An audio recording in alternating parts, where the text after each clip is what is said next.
কাবিনীর টাকা পরিশোধ না করায় নতুন জামাইকে বাসর ঘর থেকে ঘাট ধাক্কা দিয়ে বের করে দিল নতুন বউ। অতঃপর যা হলো। এই আপনি আমাকে টাচ করবেন না। কেন? কাবিনের 2 লক্ষ টাকা পরিশোধ করবেন, তারপরে আপনি আমাকে টাচ করবেন। এর আগে আপনি আমাকে বিন্দু মাত্র টাচ করবেন না। কাবিনীর টাকা আপনাকে পরিশোধ তো আমরা কিছুটা করেছি, তাই না? ফুল টাকা তো আমরা পরিশোধ করবো। কেন আপনি জানেন না হাদিসে আছে ফুল টাকা কাবিনের ফুল টাকা পরিশোধ করবেন, তারপরে আপনি বাসর ঘরে আসবেন। সেটা ঠিক আছে, আমরা তো দেখি আমাদের বাপ দাদারাও তো বিয়ে করেছে, তারা তো কাবিনীর টাকা তো 1 টাকাও দিয়ে নাই। সেখানে তো আমি তো তাদেরকে উসুল দিয়ে আইছি, উসুল দিয়েই তো আপনাকে আনছি, তাই না? তাহলে দেখুন সমস্যা কোথায়? সে আগের দিন আর এখন নাই, কারণ এখন কাবিনের টাকা পুরোটা দিয়া তারপর বাসর ঘরে ঢুকতে হয়, অনুমতি লাগে। অনুমতি ছাড়াই আপনি ঢুকছেন। মানে আপনি বলতে চাচ্ছেন যে কাবিনীর টাকা আগে আপনাকে পরিশোধ করতে হবে, ফুল টাকা পরিশোধ করতে হবে? হ্যাঁ। তা না হলে আপনাকে আমি বাসার ঘরে ঢুকতে পারবো না বা আপনাকে আমি দেখতে পারবো না, না। কোনোটাই না। আসলে এসব আমরা মানি না। দেখেন আপনি মানেন আর না মানেন, কারণ কাবিনের টাকা পুরো পরিশোধ না করে আপনি বাসর রুমে ঢুকতে পারবেন না, আর আপনি আমাকে টাচও করতে পারবেন না। নামেন আপনি আমার বাসর ঘরে নামেন। আমার কাবিনের টাকা দিয়া তারপরে আপনি বাসর ঘরে আসবেন, এর আগে আপনি বাসর ঘর করতে পারবেন না। নামেন যা। এটা কি হলো? এটা কি হলো? আপনি এই বিলে মানে আপনার কাবিনীর টাকা পরিশোধ করে নিলে আপনি আমাকে ঢাকা মানে নিচে ফেলাই দেবেন খারাপ থেকে? হ্যাঁ, কাবিনের টাকা পরিশোধ করবেন, তখন আপনি আমাকে টাচ করতে পারবেন। এর আগে আপনি টাচ করতে পারবেন না, বিন্দু মাত্র আপনি টাচ করতে পারবেন না।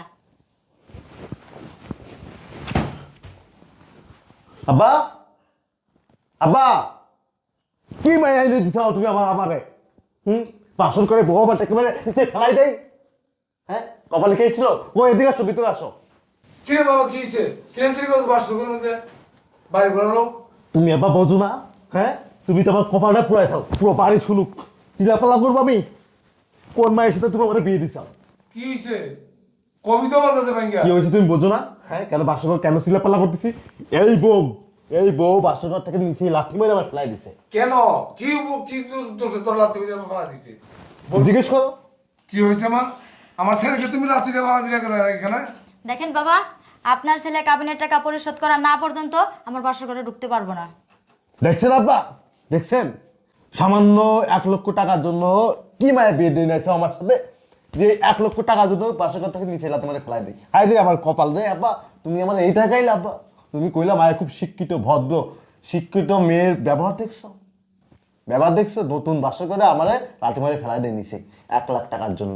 দেখেন আব্বা, হাদিসে আছে কাবিনের টাকা পরিশোধ করা না পর্যন্ত স্ত্রীর গায়ে টাচ করতে পারবো না। দেখছেন আব্বা, দেখছেন কি করে? দেখছেন আপনি? আরে বেটা, এটা একটা ব্যাপার হলো, তুই কি ব্যাক করবো নাকি আমার ঘর ওইসব? এ বলত বৌমা তো ঠিকই কইছে, তুই টেকা না নিয়ে বাসুর ঘর কেন আসলি? আমার কি নাম দাম নাই? হ্যাঁ, ঠিক কথা বলছেন তো আব্বা। তো এই তুই কেন? আমি অপমানটা তো আমি হয়েছি। না বা আসলে আমি বুঝতে ভুল হয়েছে আমার, যেহেতু তুমি একটা হাজি মানুষ, তোমার এলাকাটা ইজ্জত সম্মান আছে, আর ওর বাপও তো একটা হাজি মানুষ। আচ্ছা, যাই হোক, আমার ভুল হয়েছে আব্বা, টাকা দাও। এলো দেখেন, আসলে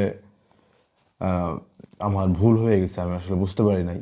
আসলে বিয়ে করার পরে অবশ্যই বাসর করার আগেই, আচ্ছা কাট, আসলে বাসর ঘরে ঢোকার আগে কাবিনীর টাকা পরিশোধ করার পরে স্ত্রীর কাছে যাওয়া উচিত প্রতিটা ছেলেরই।